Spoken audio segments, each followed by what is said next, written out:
mitäs osuikaan sen sorkkaan, kun joulupukin muistelmat on kirja vanha repaleinen ja sitä pitää ehostaa.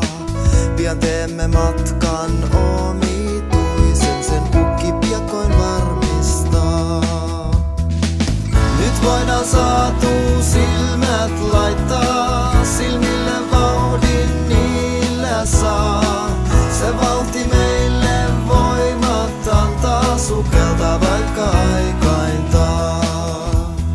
Kun kirjan kunnostusta jatkaa ja tekee sivun kerrallaan, me saamme viettää